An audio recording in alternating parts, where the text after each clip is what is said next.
How a Clown Rose to Power. Welcome to Faces of Evil. In this week's episode, we take a deep dive into the life of British dictator Keir Starmer.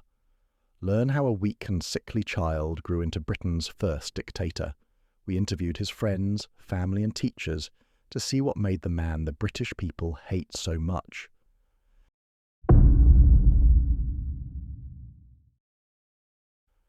Keir Rodney Starmer was born in London on the 2nd of September 1962. Like most dictators and lunatics, the future Dear Leader didn't have a normal childhood. The son of a violent alcoholic and a former nurse, young Keir was a sickly, difficult child. His father would frequently beat him with a broom handle for the slightest infraction, sometimes even beating the boy unconscious. His mother, although kind and caring, was often not able to intervene. She had taken to the streets to support the struggling family by working as a prostitute in the seedy back alleys of Southwark.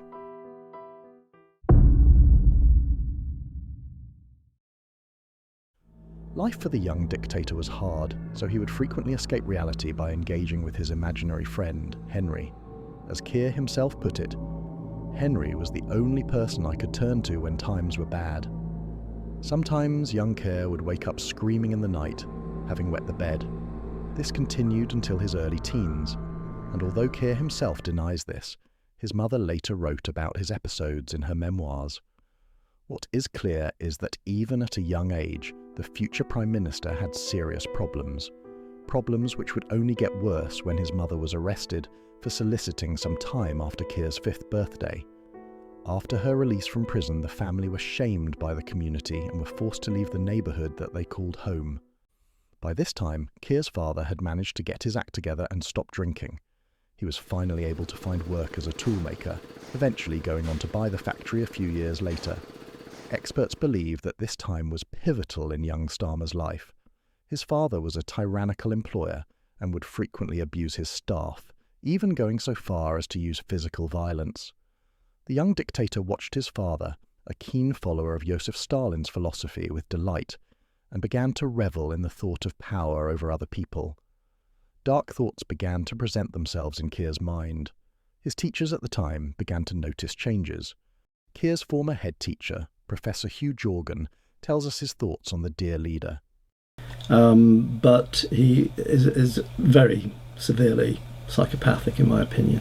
We asked Professor Jorgan what he thought of Keir on a personal level. His reply was shocking.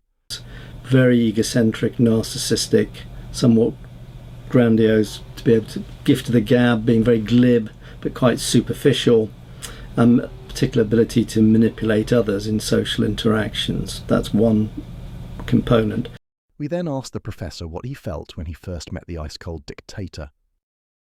Well, the atmosphere that was, when I first meet him, he was actually quite pleasant and courteous, and looked to me rather like a rather shabby Oxford Don in a sports jacket. He had a sort of shock of grey hair. He was clearly aged by that time, but he had a sort of, had it not been for some of the shabbiness of the clothes, he might have actually been slightly more sort of impressive. But he certainly had a particular demeanour. What happened during the interview was that it became clear it was very difficult to interrupt him. This is a man who was so self-centred that he did not want to do anything but to talk about himself and about his feelings for others, his negative feelings towards others. So it was a very difficult interview in that sense.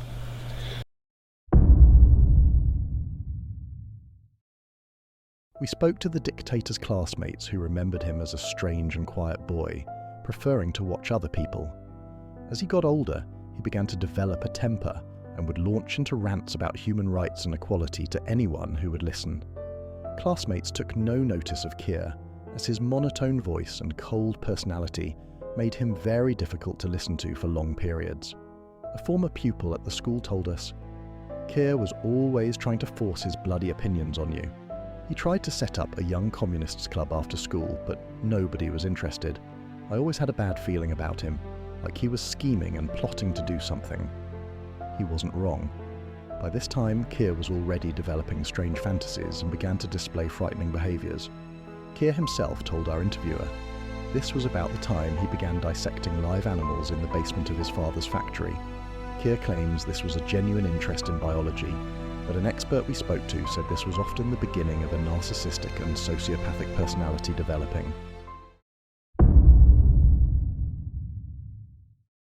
Inspired by the drunken teachings of his father, a lifelong follower of communism, the now teenage Starmer took an interest in law. A legal career could serve the developing sociopath well, social connections could be made, and more importantly to the teen dictator, power often came with a high-level legal position. The idea of holding the power of a person's freedom made me aroused, admitted Starmer in a later interview. Driven by the lust for power, the little tyrant began to study hard, and soon earned his law degree from the University of Bradford. He didn't know it at the time, but this period spent in Bradford would plant the seeds of diversity in his foolish mind. Fast forward a few years, and we find our aspiring dictator working as a human rights lawyer. Probably the worst profession on earth, the role suited the cold and empty personality of the man who would eventually become head of state. Starmer made his name by defending child killers and rapists from the death penalty, often in third world countries like Liberia and the former Zimbabwe. Starmer argued successfully that these people are victims too, they have the right to life. In his biggest success, the wicked little man defended a foreign child killer who had murdered several children and eaten the remains. It was a wonderful day, said Starmer. I was able to get the judge to agree that a life sentence was inappropriate, and I managed to get the chap a 4-year term. He's actually quite a nice man when you get to know him. People don't know this, but the worst part of Starmer's law work wasn't the fact he would defend child killers. It wasn't even the fact he seemed to enjoy meeting depraved madmen. He did all this for free, just to make a name for himself.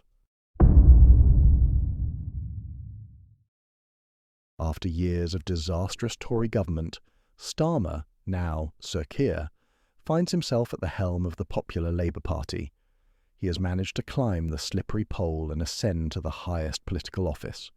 Once he had lied his way into the top job, the filthy little weasel began surrounding himself with morons. People like ex-stripper Angela Rayner and David Lammy, a stupid and slow man with no common sense.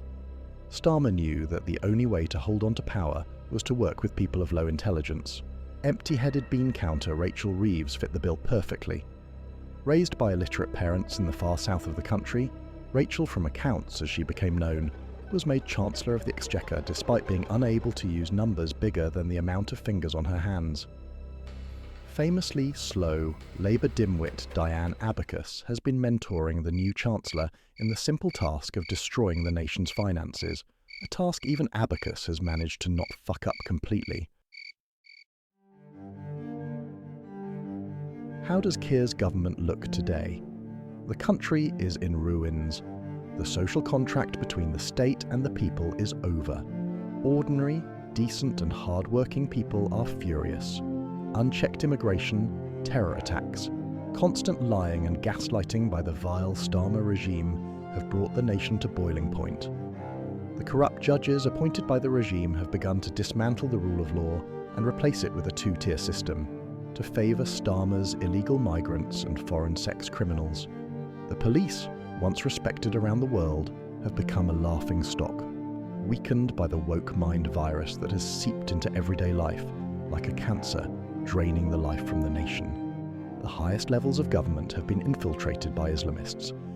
More ominous reason for why this is being pushed on us. A Islamic network in the Home Office has grown to over 700 members. And then a member of the Islamic network, they played an ISIS training video. And she pointed at the screen and laughed and said, "I know him, he used to go to my school."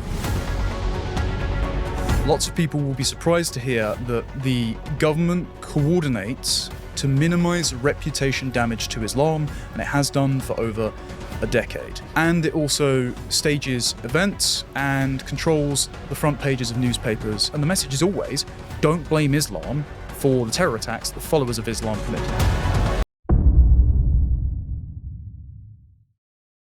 The head of Ofsted, a hardline Muslim man, critical of girls for wearing skirts, The Justice Secretary? A hardline Muslim extremist and keen supporter of Hamas. The London bus bomber? At the time of writing, he had just been released back into the community he tried to destroy.